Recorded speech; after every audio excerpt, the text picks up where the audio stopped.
Hello, my name is Luke, and today we're going to be looking at a technique I learnt in Israel on the Women's Self-Defense course. It's a solution to a side hair grab, and it is most common when a male aggressor is grabbing a woman by the hair and maybe he's threatening her or even forcing her to kiss him. Okay, so let's look at the hair grab itself. The male aggressor has grabbed the woman by the hair. He's yanking her head to the side. There'll be strain on her neck and where the hand is grabbing the hair. And the male aggressor, maybe he's threatening her or even trying to force her to kiss him. Okay, so let's first look at the timeline, because ideally we want to prevent the attacker from grabbing us in the first place. So I'm just going to use Sarah as my assistant. And perhaps Sarah's on her phone at a bus stop, which isn't a very good idea anyway, because you're not concentrating and not having any awareness.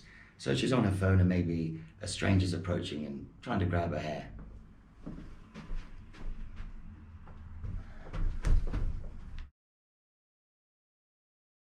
Because what we want to also do is we want to use maybe an outside defense, so we're stopping the guy grabbing us in the first place, but also to move back and get some distance.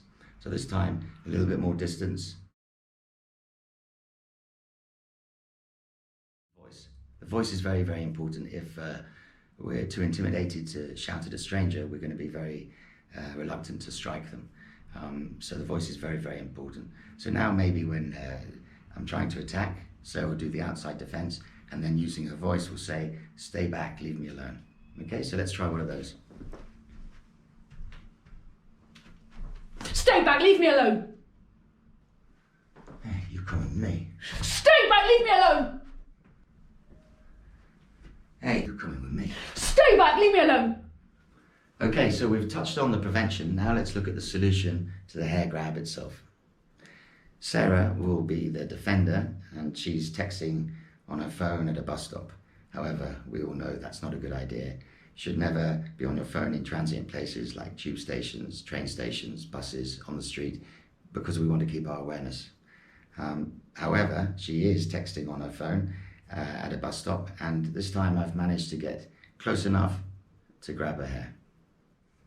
Hey, yeah, you're gonna come with me.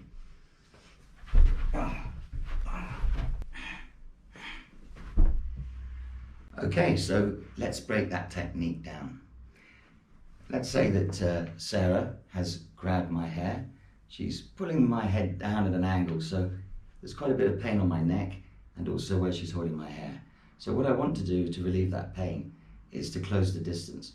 So I will take a step to the side and close the distance, and at the same time I'm wrapping deep my palms across her forearm to get it tight to my chest.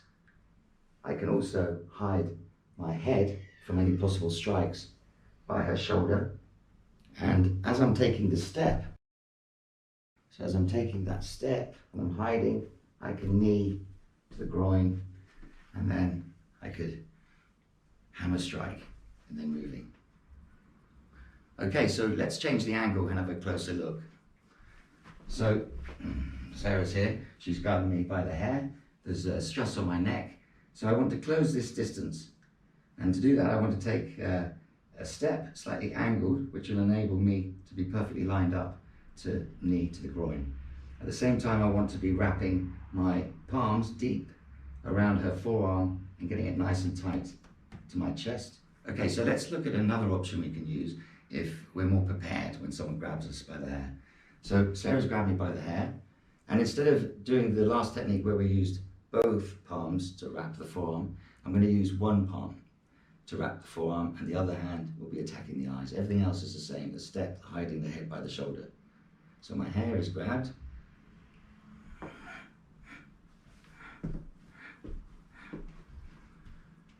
Okay, so that's hair grab from the side when an attacker is either threatening you or trying to kiss you.